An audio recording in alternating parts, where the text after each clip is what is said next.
बिस्मिल्लाहिर्रहमानिर्रहीम अस्सलाम वालेकुम। मैं हूं नौमान रशीद और आप देख रहे हैं मेरा YouTube channel something about statistics. मैं अपने इस यूट्यूब चैनल पर आपको वेलकम कहता हूं।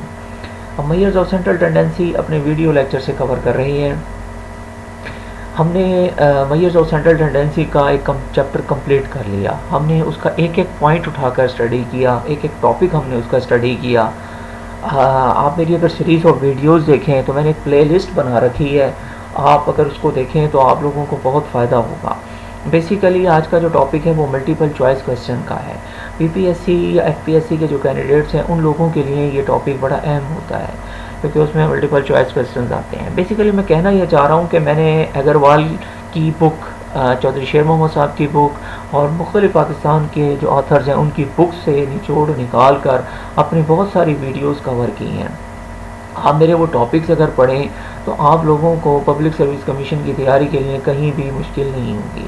और आज का जो टॉपिक है वो मैंने कुछ मल्टीपल चॉइस क्वेश्चन है, जो सिलेक्टिव क्वेश्चन है तो वही चीज़ जो मेरी प्रीवियस वीडियो में है, लेकिन बहरहाल एक छोटा सा आइडिया देने के लिए कि क्वेश्चन किस तरह के आएंगे वो मैं आप लोगों के सामने लेकर आया हूँ। आप बहरहाल मेरी उस सीरीज़ और वीडियोज़ देखिए। मैंने उसमें अग्रवाल की जो बुक है उसके जो शॉर्ट MCQs हैं उनको खुद शॉर्ट क्वेश्चन बनाकर मैंने सॉल्व कर दिया है। तो यहाँ पर भी मैं अग्रवाल की बुक से हेल्प ले रहा हूँ, चौधरी शेर मोहम्मद साहब की बुक से भी हेल्प ले रहा हूँ और पाकिस्तान में जो मुख्तलिफ ऑथर्स हैं उनकी बुक से भी मैंने हेल्प लेकर ये MCQs तैयार किए हैं।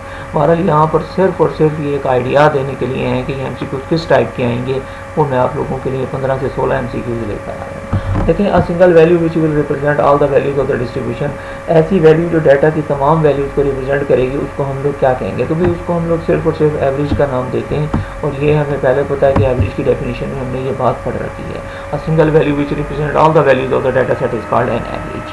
तो average tends to lie, average जो होती है जी हमेशा याद रखिएगा सेट के सेंटर में आती है, और इसी वजह से इसे मेजर्स ऑफ सेंट्रल टेंडेंसी का नाम दिया जाता है। There are types of average. तो एवरेज की 5 टाइप्स हैं, arithmetic mean, geometric mean, harmonic mean, median and mode. ये 5 टाइप्स हैं जी हमारे पास अर्थमेटिक मीन एवरेज की। Average is based on all the values. याद रखिएगा कि एवरेज जो होती है वो डाटा की तमाम वैल्यूज़ पर डिपेंड करती है। तो एक अच्छी एवरेज की यानी कि क्वालिटी और गुड एवरेज की जो ये निशानी होती है वो ये है। तो आप मेरी प्रीवियस वीडियोज़ में जाइए, आपको पता चल जाएगा कि गुड एवरेज की जो मैंने क्वालिटीज़ बयान की हैं वो कौन कौन सी हैं। उसका लिंक मैं आप लोगों को दे दूंगा, आप उस वीडियो को देखिए।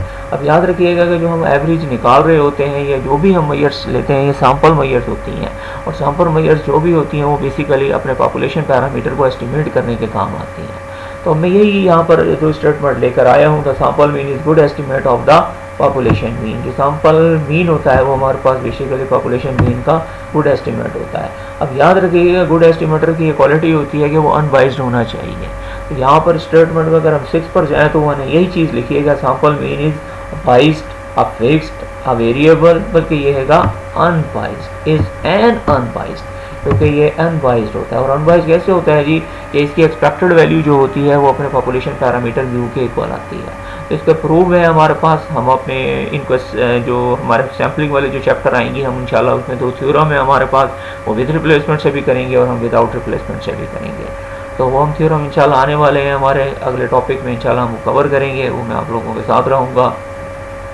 7 पर जाके वो कहते हैं जी summation f into x minus x bar is equal to. तो आप वो ये पूछ रहे हैं बेसिकली अर्थमेटिक मीन की प्रॉपर्टी है। अर्थमेटिक मीन की 5 प्रॉपर्टीज़ हैं, अपने जहन में रख लीजिए। फर्स्ट प्रॉपर्टी हमारे पास जो है इसको बैलेंस प्रॉपर्टी का नाम दिया जाता है। Sum of the deviation of values from their mean is equal to 0। दूसरी होती है कि sum of the square deviation of values from their mean is minimum.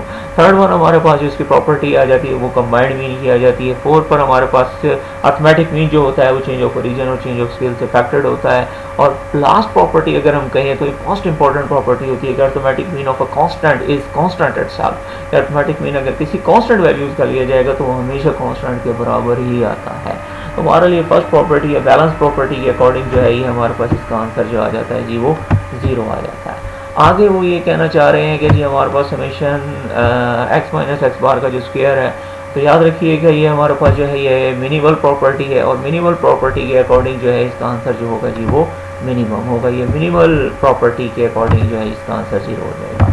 याद रखिएगा मैंने यहाँ पे ग्रुप डेटा के जरिए लिखा है, एफ लिखा है, आप इसको अनग्रुप डेटा के जरिए भी लिख सकते हैं। तो मैंने दूसरी स्टेटमेंट में इसको अनग्रुप से बना के लिखा है। तो बहरहाल आप अनग्रुप या ग्रुप दोनों में से जो भी आप लोगों को आ जाए क्वेश्चन, आपको यानी क्वेश्चन पर जो है ना आंसर पर कोई फर्क नहीं पड़ेगा। The mean is affected by change of, तो मैंने अभी बताया कि चेंज ऑफ ओरिजिन से भी इफेक्टेड होता है और चेंज ऑफ स्केल से भी इफेक्टेड होता है। तो ये दोनों बातें इसमें दुरुस्त हो जाती हैं। अब यहाँ पर वही प्रॉपर्टी है कि f x is equal to a then x bar. तो याद रखिएगा कि कांस्टेंट है, तो कांस्टेंट का जो अर्थमेटिक मीन होता है वो कांस्टेंट के इक्वल ही होता है। Half of the observation are always larger than, याद रखिएगा कि ये मीडियन होगा, क्योंकि इसमें हाफ ऑब्जर्वेशन जो होती हैं वो मीडियन से 50% से छोटी होती हैं और हाफ ऑब्जर्वेशन जो होती हैं वो 50% से लार्ज होती हैं। तो ये मीडियन की तरफ इशारा किया जा रहा है और ये ऑब्जेक्टिव जो है वो मैंने लिया है चौधरी शेर मोहम्मद साहब की बुक से। मैंने बताया कि मैं मुख्तलिफ बुक से आप लोगों के लिए लेकर आ रहा हूँ। इसके बाद देखें जी अगली जो है 12वें स्टेटमेंट में वो कहते हैं कि पॉजिटिव स्क्यूड डिस्ट्रीब्यूशन हो। तो याद रखें तीनों बातें सुन लीजिए कि हमारे पास अगर पॉजिटिव स्क्यूड होगी तो मीन बड़ा होगा, मीडियन छोटा होगा और मॉड सबसे छोटा होगा, और अगर नेगेटिव स्क्यूड होगी तो मॉड बड़ा होगा, मीडियन उससे छोटा होगा और अर्थमेटिक मीन सबसे छोटा होगा। तो ये पॉजिटिव की बात कर रहे हैं तो इसमें क्या आ जाएगा, लार्जर देन मीडियन। तो अर्थमेटिक मीन जो होगा वो मीडियन से लार्जर होगा। ये याद रखिएगा। अगर डिस्ट्रीब्यूशन सिमेट्रिकल होती है तो तीनों इक्वल होते हैं, मीन, मीडियन और मॉड, ये तीनों इक्वल होते हैं। हार्मोनिक मीन के लिए जी कौन सी बात इसकी फेवर में नहीं जाती? हार्मोनिक मीन के लिए जी ये बात फेवर में नहीं जाती। चार बातें हैं जी। Harmonic mean is smaller than, ये ठीक है जी। It is based on all values, ठीक है जी। इट इज़ इनअप्रोप्रिएट, ये भी ठीक है। तो ये फोर्थ वन जो है ये हम अरिथमेटिक मीन के लिए सही नहीं है, हार्मोनिक मीन के लिए ये वर्ड्स ठीक नहीं है। उसकी रीज़न ये है कि हार्मोनिक मीन के लिए ये वर्ड्स क्यों ठीक नहीं है कि हमें ये वेट जो है ना वो इक्वल नहीं देती है, यानी कि जो छोटी वैल्यूज़ होती हैं उसको ज़्यादा वेट दे देती है और जो बड़ी वैल्यूज़ होती हैं उसको कम वेट दे देती है।